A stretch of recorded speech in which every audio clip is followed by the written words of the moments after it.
The delve may have ended, but Perastyr and Elona are just now beginning their adventure. What will happen today? I don't know. Let's find out together on this episode of the Cheapskate Gamer. So, how many episodes can I keep this theme song bit going? Well, at least one more.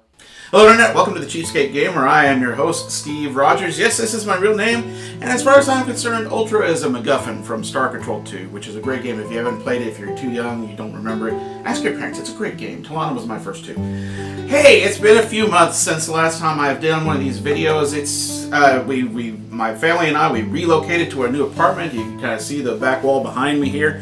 It's not conducive to filming in the slightest. It's a lot smaller place, and it's a lot noisier as far as our ambient noises are concerned. I mean, I really got abused on the split level I used to have. I'm in an apartment now. I'm in a flat, and we got kids in the neighborhoods. They play outside, so it's kind of noisy, and my family also makes a bit of noise. And if you hear something in the other room, it's probably them. But really, the space issue was what was keeping me from filming. It's so much smaller here. But as my past birthday, this past December, I was able to acquire a tabletop table from the folks that are selling those. I'll go ahead and put the information up here on the screen. We'll go ahead and link it to them. Excellent product, by the way.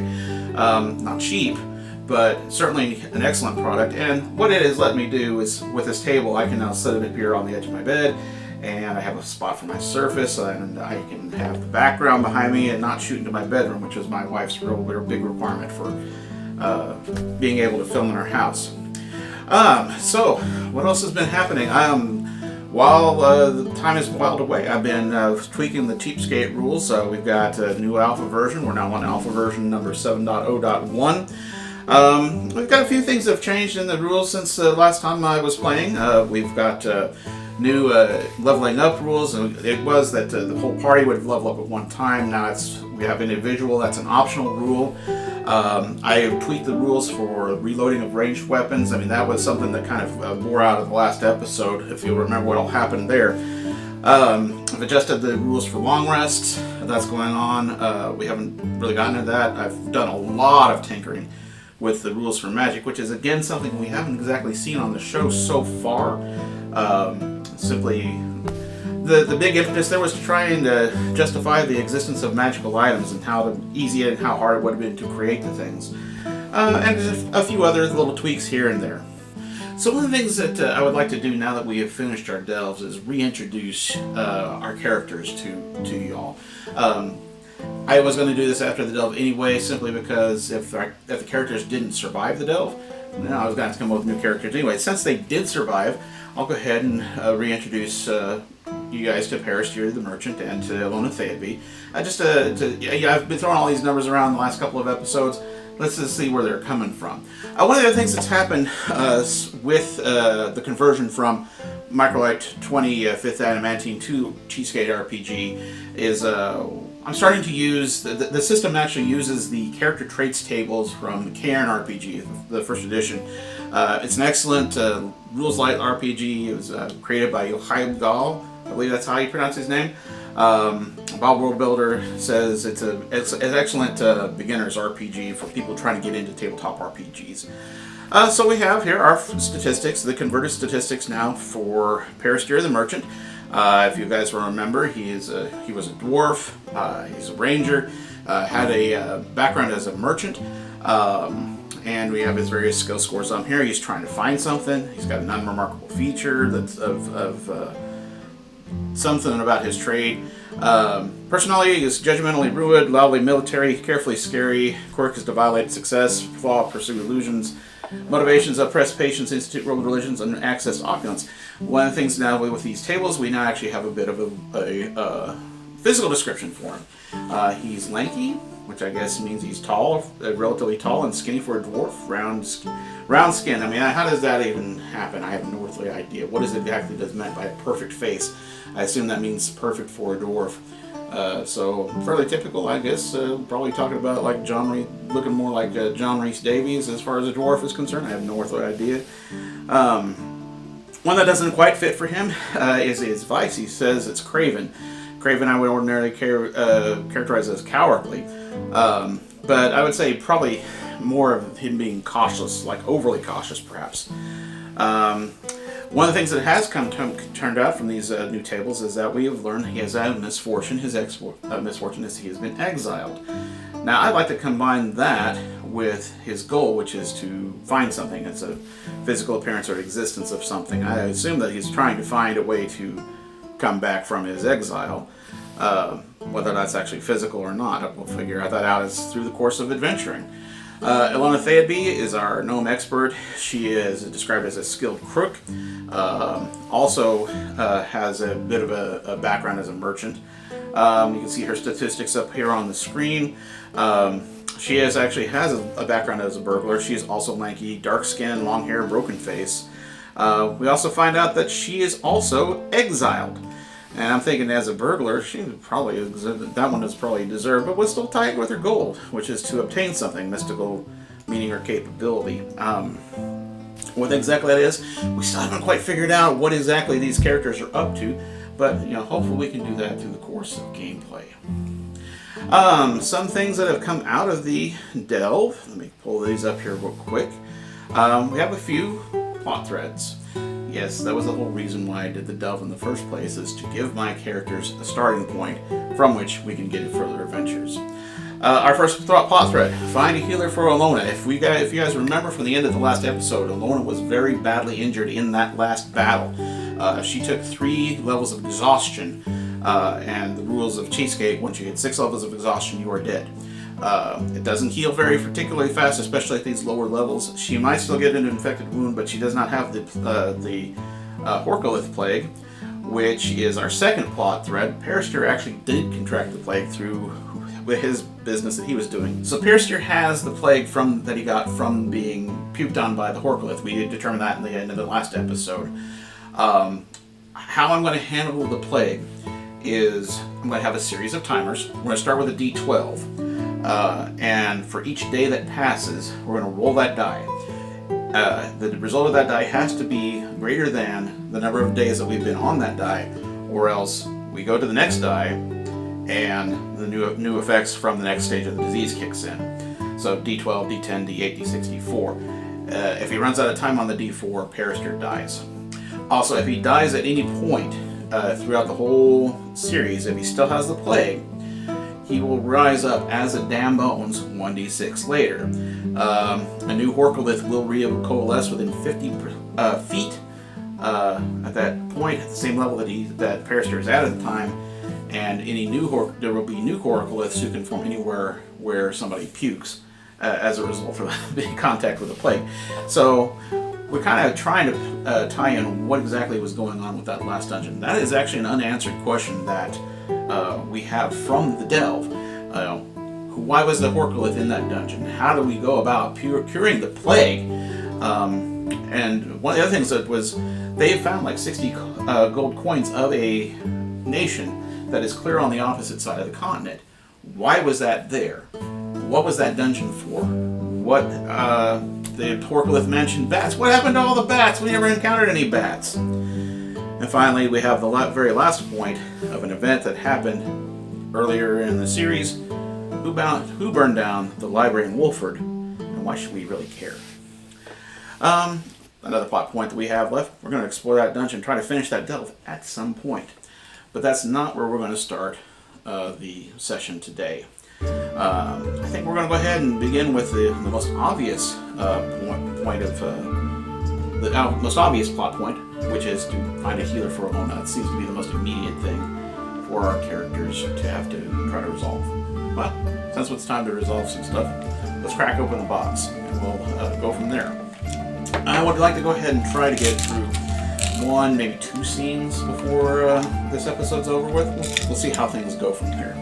The very first thing I'm going to need to go ahead and do, find my set of rules for the one-page solo engine here. The one-page solo engine. Alright. And we're going to go ahead and we're going to set our scene. So, what's going on is they've just emerged from Perastyr and Elona. They've just emerged from the dungeon.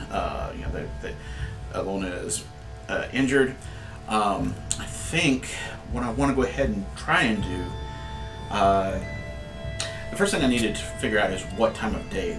And to figure out what time of day it is, let's go ahead and figure out. Well, we're going to go ahead and roll and see what the time of day was when they arrived at the dungeon. Okay, that looks like that is an 8. Okay, so they arrived in the 8th hour of daylight of the day. So let's, it's autumn, so the days are about 12 hours or so. Say at 8 o'clock in the morning, so it's 8 o'clock, 8 plus 8, about 4 o'clock in the afternoon is when they arrived at the dungeon. And then they spent about 5 hours in that dungeon. That's simply the number of torches they had to relight. So it is night when they emerge. So that's going to be a bit of an issue. I think that they're going to have to try to make camp right away. So at this point, we're going to go ahead and set the scene. This is what we need to do here. Now, in order to set the scene, we're going to describe what my characters are, what they're trying to accomplish, and then we're going to choose a scene complication. Now, we've already rolled to see what time of day it is. We've already determined it's about 9 p.m. give or take. Night has fallen. I think what my characters are going to try to do, at this point, they're going to try to make camp. Because Elona's heard they don't want to be traveling at night. They're probably kind of exhausted and they need to rest. So I think what they're going to try to do is try to find a place to camp for the night and try to camp for the night. Now, for one-page solo engine, we can't just have that happen. We're going to see if we have a scene complication. I will roll 2d6s. One's going to be my yellow die, because that's going to see if we have an altered scene, and then the other die is going to determine what exactly happens here. Alright, rolling my 2d6. Let's see what happens. Okay, so we have a 4 and a 1. 4 and a 1 for the 4 for the main event, 1 for the altered scene die. Because it's a 1, I don't have to worry about an altered scene. A 4 means an NPC acts suddenly. Okay, well that's going to be interesting because we don't really have any NPCs going on. My first thought about what that could be, it's going to either be a patrol or possibly bandits. It's not necessarily bandits though, because it's hostile forces. An NPC acts suddenly. Well, I can try to figure out what kind of the NPC we have here in a little bit. Let's go ahead and see what exactly they do that acts suddenly. I'll go over here into the cards and let's go ahead and we're going to do action and we're going to do a focus. So let's see our action focus. The action focus is the 5 of spades. 5 is going to be move. This person is going to move, okay. With the spades, that's going to be mystical, meaning, or capability.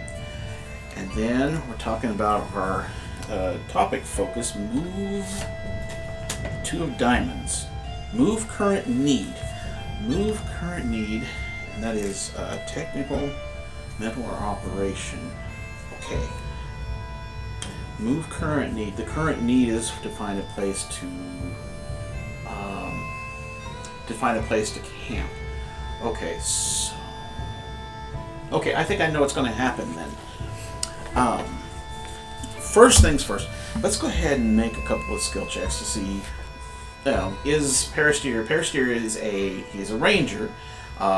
He knows, so he would know survivalist skills. I want to see just exactly how well he can find a campground for the night. So let's go ahead and make that a skill check for Perastyr. So let's see, what kind of a skill check can I have Perastyr do? He needs to find a place to stay. So I'm going to say, I'm going to make this a communication plus willpower check. It's just, he's going off of the knowledge that he has as a scout to try to find a safe place to camp. Doesn't get any aptitude bonuses from communication, and his bonus for willpower is, well, it's +0. Well, okay, so straight up roll. He is a ranger, and because he is a ranger, I can leverage his background to give him advantage on the roll. So as usual, whenever we're doing skill checks in Cheapskate, we're going to compare the result against a roll of 4d6. So I'll just go ahead and do this all with one bit. Alright, and let's see what we have there. We have a 1, 2, 3, 4. That was that's easy. That's a 10. So he needs a 10, straight up 10 to succeed on this check. What did he get? Looking at the dice, that 14 is one of those D20s down here. That's a clear one right there. So yes, he will succeed on the check. He will be able to find a safe place for the two of them to camp for the night. Or does he? They have the whole NPC acts suddenly thing. I think one of the other things that we need to go ahead and try to do is figure out who this person is that they're going to do. Who the person who's doing the act suddenly move current need. So for that, I'm going to go back to OPSE, and we're going to go ahead and run the NPC generator routine, just to get some basic information about this person, who they are, what they might be about. So our first step is to draw a card and see what kind of person we've got going here. Oh no. Okay. We have drawn our first Joker. When a Joker happens in OPSC, we're going to add a random event to the scene, and then we shuffle the deck. So I guess we'll go ahead and I'm going to go ahead and finish out making this character, then we'll draw our scene information, okay? So let's go back to the deck real quick, so we don't have any new information just yet. Our next card, 7 of Hearts. 7 of Hearts, that corresponds to a merchant of all kinds. Imagine that. Merchant. We have 3 merchants in the scene at this point. The merchant is a social, personal, or connection. Okay, so maybe somebody actually gets connected to our other 2 people. I mean, I don't know what they'd be doing here, but what the heck, right? Next card, we need to determine this person's goal. Their goal, 6 of Hearts, is also to find social, personal, or connection. Maybe they have somebody back in town or something along the way where they had somebody who was going to come after them if they didn't come out after a certain period of time. Maybe a guide. A guide would make a lot of sense actually in this particular case. Let's figure out some of the last few things we need to do about this particular person. We need to go ahead and roll for a notable feature. And to roll for a notable feature, we just roll a d6. That comes out to a 6. Unexpected age or origin. Okay, well that's not necessarily all that terribly important. Draw detail for the description of the notable feature, so I've got to draw another card. 5 of Hearts. Okay, so the detail focus. 5 of Hearts. That is going to be new. What kind of thing is it new? Again, social, personal, or connection.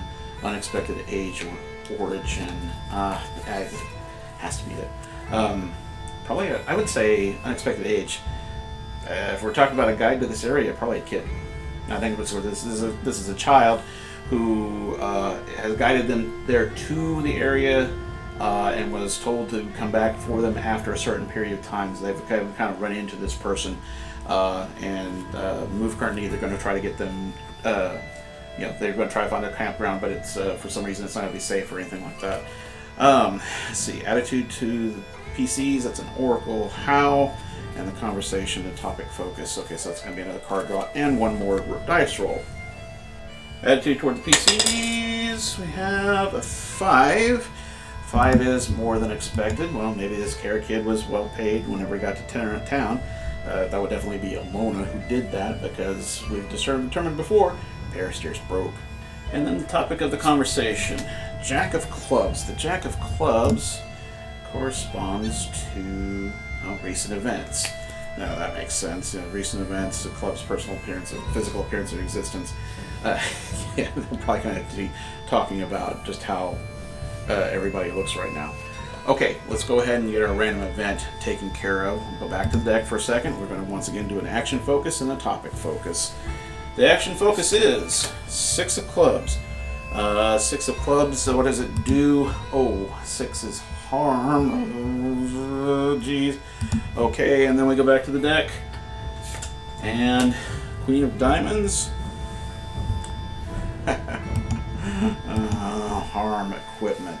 So something is going to happen here in this set of events that's going to harm our equipment. I don't like this. I don't like that particular event at all.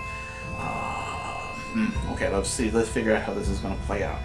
You know what? To forestall the inevitable, let's go ahead and figure out this kid's name real quick. I have the GM section of the rules open at the moment. So I'm going to go ahead and make just a quick roll, just to pick out a first name real quick. We'll also figure out gender, because that could be important. Alright, I'm going to roll my d6 here. It's going to be as a d2, so odd number is going to be male. Purple dice is going to be my prefix. Okay, so we have a 2, a 1, and a 4. 2, 1, and a 4, that would be a female name, 1 and 4. So our child's name is Barbosa. I'm going to assume this is a child from the neighborhood, from the nearby town, relatively nearby town of Vanbury. That's about 18 miles to the south of where our characters really are right now, so that's a little bit far out of the way. A little bit more than the half a day's travel that Perastyr mentioned in the very first of the episodes. So having emerged from the confines of the dungeon, Perastyr is kind of helping him along. She's very badly hurt. They did have a campsite that they had already picked out earlier that evening, a bit earlier that day, where they have left their guide. And Perastyr is looking for the telltale signs of that campsite where they've left it. He knows which direction it is. He saw it earlier in the day. It's like this would be a suitable place for them to camp out for the night. And so he starts heading that direction with Elona in tow. He's keeping a watchful eye out for any monsters that might be coming after them, or any wild beasts, anything that might be dangerous that might be hunting them in the night. Fortunately, nothing really happens there. After a while, he crests one of the hills, and he sees that their guide, the child Barbosa that they had hired in the town of Vanbury, has left the fire lit. He kind of starts approaching. He hails the child and is like, "Child, come quickly. I need your help. Bring some bandages." So the child comes up to him. Oh, yeah, why do you guys smell so bad? That's a tale I would rather not repeat right this second. Right now we need to worry about Miss Elona. So the child starts rummaging through her pack, getting some extra bandages. Perastyr finds some additional medicinal herbs in there. They're sitting there talking with each other, and this child said they're talking about what all has happened in the dungeon, and the child mentions seeing these very large flying creatures that have been circling through the area the entire day. If I didn't know any better, I would say that they look like they're the size of vultures, but they don't look like vultures. They look like giant bats. That you say? That's no good. We're probably a little too close to their lair still. We'll have to find another place to camp for the night. Let's get our supplies together and put out the fire. And thus we have moved the current need. Unfortunately, that does mean that my earlier roll, whether or not we found a good campsite or not, has basically been negated by the narrative. Nothing says we can't make that same roll again. 46 communication plus willpower check to try to find a new place to camp for the night. Where it's dark now, so I'm going to say that the advantage that Perastyr might have gotten from being a ranger is going to be negated by the fact that we're now trying to find a new campsite in the dark. So one advantage, one disadvantage, they cancel each other out. Alright, well, we'll go ahead and roll the dice again on this. Once again, 46 and the d20. Oh, that's a really nice looking little roll there. 3, 2, 1, 1, 3, 2, 1, 1, that's 7. He just has to have a 7 on the dice in order to succeed. Unfortunately, he's rolled a 5. That's a fail. So let's see what happens as a result of the failure. Failure roll, 1d20, 1d6. We have a 3, and that other dice is also a 3. So let's see, it's going to be quality complication and offer a choice. Okay, so the quality complication, I can still have them succeed. They do a terrible job of potentially sabotages a future encounter or skill check. Let's see, offer a choice. I think the choice to be offered here is they find a place to stay. It's not going to be a great place, and Perastyr knows it. So the choice is, do we stay here? Do we go ahead and try to head out to Vanbury? Or back towards civilization, even though it's nighttime? We really need a place to camp tonight. Elona's very hurt. She needs rest. We need to try to get some rest in. I could succeed but have a terrible job that potentially sabotages a future encounter skill check. I think we're going to have him do that. I think we're going to have him, or say, after about half an hour or so, not even half an hour, maybe... Okay, I know what's going to happen here. We also have to resolve that other encounter, the other event, harm equipment. So which equipment is going to get harmed? That's that. I don't... let's resolve that real quick. Figure out whose equipment is going to be harmed and which piece of equipment we're talking about. So I'll go over to the dice real quick. I'm going to do just a straight odds and even rolls. Odds is going to be Perastyr, even is going to be Elona. Okay, so we're going to do something to some of Perastyr's equipment. Let's figure out which piece of equipment we're dealing with. Perastyr has 10 pieces of equipment. Let's see, figure out which one we're dealing with. Equipment piece number 4. Number 4. That's appropriate. It's fire starter. Does his fire starter break? Excellent question. Let's find out. Let me go ahead and ask the Oracle here. Does his fire starter break? Just going to go with even odds on this one. 2 and a 2, no. It's damaged. It does not actually break. I'll have to figure out the nature of that, of what's going to happen as a result of that. Okay, I have an idea what's going to happen here. Okay. So after about an hour or so of walking, they're trying to make sure they stay along, try to stay along the road toward Vanbury. After an hour, Elona's still very hurt. Perastyr is like, okay, well, hopefully we're far enough away from the bats now that we can try to find some rest. I'm not as keen on our chances of finding a place to camp, but let me go ahead and look ahead. So he's looking around for places that they might be able to set up camp for the night. And after an hour or so, I mean, it's not looking good, but he does see kind of a secluded little grove of trees off to the side, and is like, okay, this'll do. So he goes ahead and gets over there, and he's looking at it. He's like, maybe this isn't such a great place to camp. Well, it's still a little too close to the road, and there's not exactly very secluded. But, what would you like to do, Lass? I need a rest. Okay, so Elona makes the decisions for the party. They're going to go ahead and camp here for the night. Alright, Lass, I don't like it, but we'll go ahead and go with your judgment. So he starts gathering up the bits and pieces that they need to go ahead and build a fire. There's some dry brush around, but not a whole lot. There's enough. He's sitting there, he's striking it with trying to get the thing to spark so he can start the fire. And he whacks it just right. The piece of flint, he just whacks it just right, and it shears into clap, he says. Fortunately, it hasn't sheared completely in half. The piece that he still has is still usable, but he's got to be a little more careful with it now. And eventually he does get a fire lit. The question I now have for my Oracle, do they have an uneventful rest? Given our prior die rolls, I'm going to call this one unlikely. So I'm going to take 1 point off of the blue die, whatever it comes up as. Oh, good lord. 4 and 5. 4 would have been a success. It's now a 3. That's a no. So no, they don't have an uneventful evening. They will have some kind of encounter in the middle of the night. I need to figure out the nature of that encounter. I'm going to go with even odds on this one. Do they have a run-in with some bats? I have an idea what it's going to be if it's not. 6-1. Okay, 6-1. That's an interesting result. 6-1 is a yes. The 1, however, mitigates it. It's a mitigated yes. A yes, but. So they will have a run-in with bats, but... But what? Can't think of anything for the but.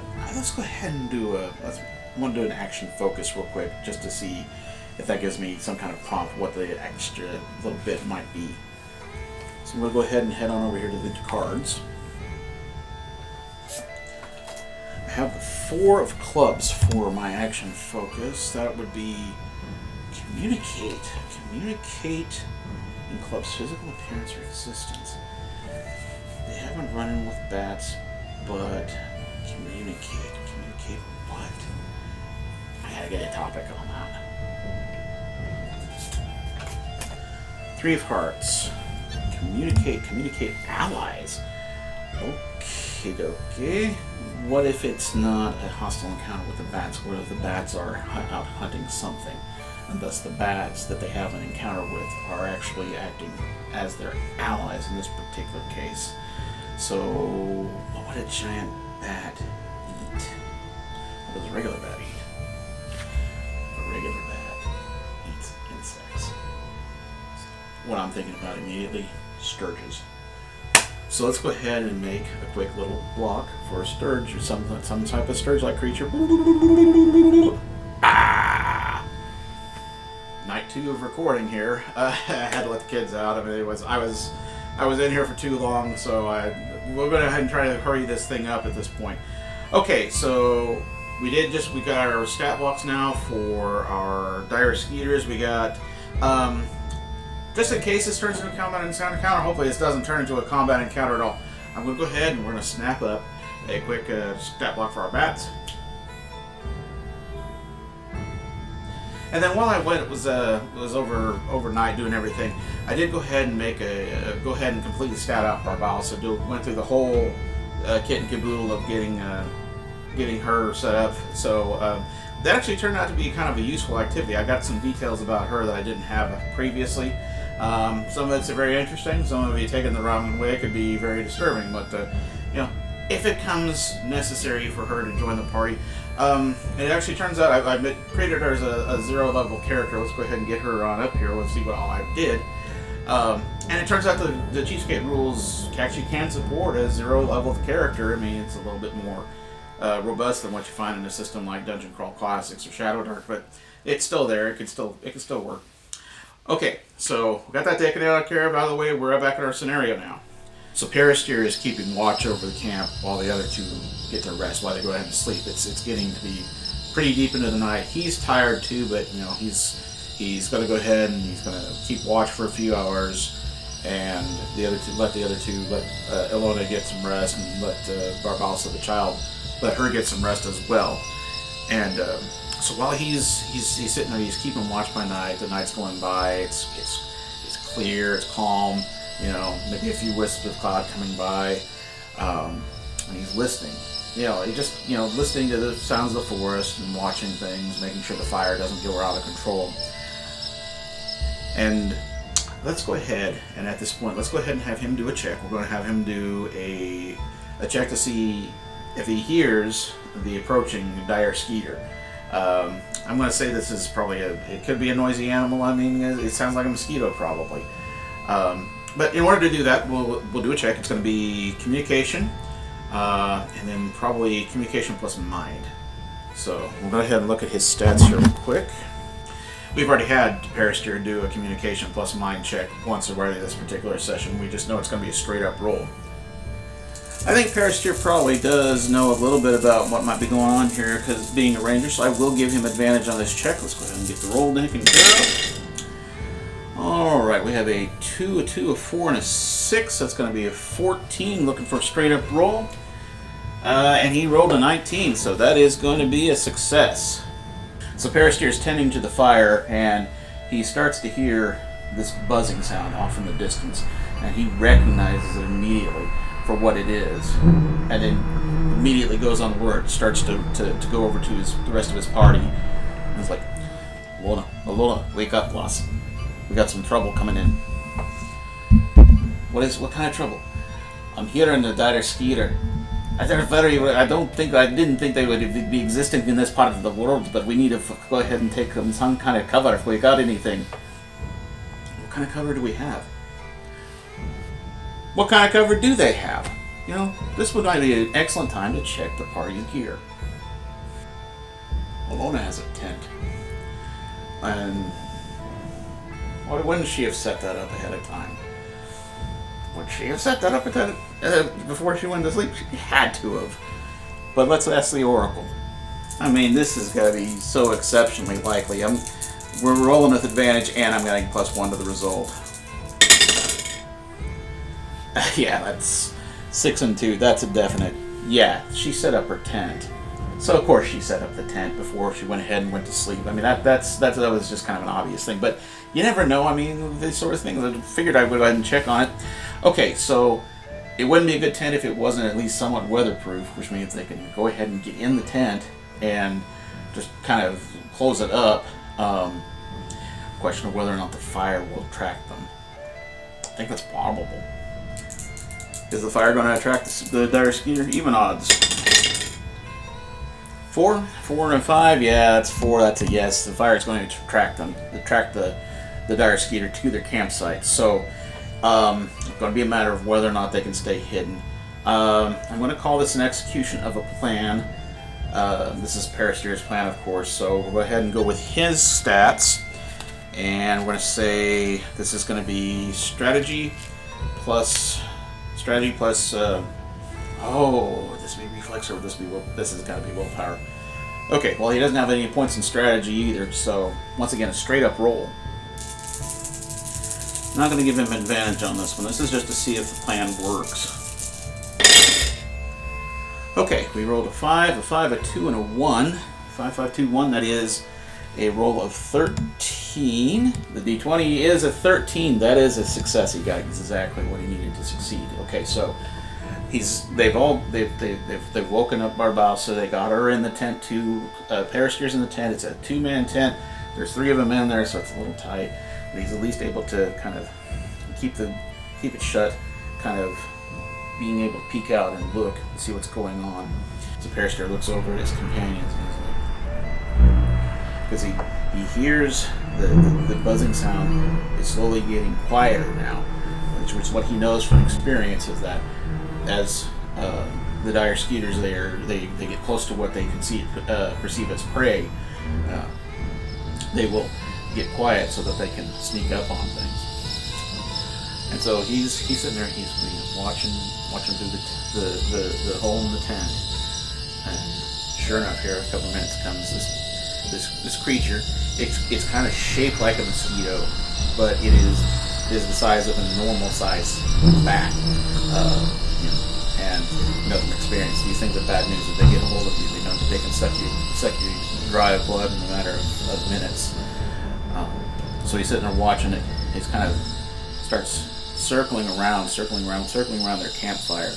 Which, he's still watching the campfire just to make sure nothing like sparks or sputters off. He's done a good job tending the fire so far, so it's there. It's not a big one. Of course, we didn't have a whole lot of fuel to begin with, but he's sitting there watching it. And after a couple of another minute or so, he hears this fluttering sound in the breeze, and he's looking there watching this thing, and sees it circling, and all of a sudden, out of the middle of nowhere comes this huge shape that just grabs the skeeter out of the middle of the air and just flies off with it. He's like, wait, what the hell was that? He kind of takes a moment. He doesn't hear the buzzing sound from any buzzing at this point from anything. So he steps out of the tent and he looks off into the sky and sees this shape, this huge flying shape, size of a vulture, and it's a bat. It's fluttering through the night, making off with its prey. Awful glad that didn't devolve into a combat encounter. Okay, I would say that was the encounter they're going to have tonight. They made camp. That's it. Scene. Okay, so they have completed a short rest according to the rules of Cheapskate. Go ahead and double check our status of our party. Of course, Barbassa's full health. I'm pretty sure Perastyr was at full health too.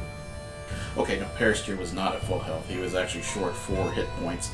And of course, Elona has got the 2 hit points she has just simply from leveling up. They're both level 2 characters. We can go ahead and roll up to 2d8 at this point for a short rest. I think they did get 6 hours worth of sleep with a fire. They're not in a safe place, so that does not count as a long rest, but we can still do the rules for a short rest now and have them roll up to 2d8 each. I'm going to have Perastyr roll 1 dice. Since they did get 6 hours of sleep with the fire, that roll is going to be at advantage, so it's going to be the higher of these 2 dice.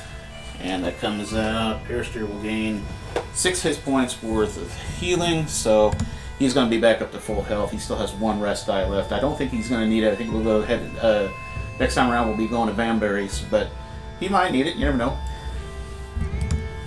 For Elona, I'm going to go ahead and we'll do the same thing, except we're going to have her roll both of her dice. Once again, this is a 1 level advantage because of the rest situation, so it's going to be the higher of these 2 dice. We have 8, a 7, and a 1. 8, 7, and 1, so she will recover 15 hit points worth of damage, which is going to put her back at full health. She still has her 3 levels of exhaustion from her fight with the damn bones last time around. Okay, well, that being the case, we've finished the scene. It's been more than 30 minutes, so let's go ahead and call it for right now. Maybe next time I won't expound so much before we get into the game, then we can get another scene and we can do 2 scenes at once, and that might actually be kind of fun. Hey, if you enjoyed the content, certainly hope that you would like this video. Certainly hope that you will subscribe to the channel. Still have that personal goal of 100,000 subscribers. Probably not going to get done doing this thing, but you never know. I might as well try. If you enjoy solo content in general, please continue to check out all of the wonderful solo channels on YouTube. We got Ramona's Cave is a good one. We got the Solo D&D, another good channel. I've recently subscribed to the Tabletop Wanderer. That's a good channel that you can always watch here on YouTube. And of course, we have the mother of them all, me, myself, and Die channel. That's Trevor Duvall's channel. Broken Empire is getting ever so closer. Hoping to see that sometime here in the next few months. Hey, so if you enjoyed the show, thank you for watching, and I'll see you next time.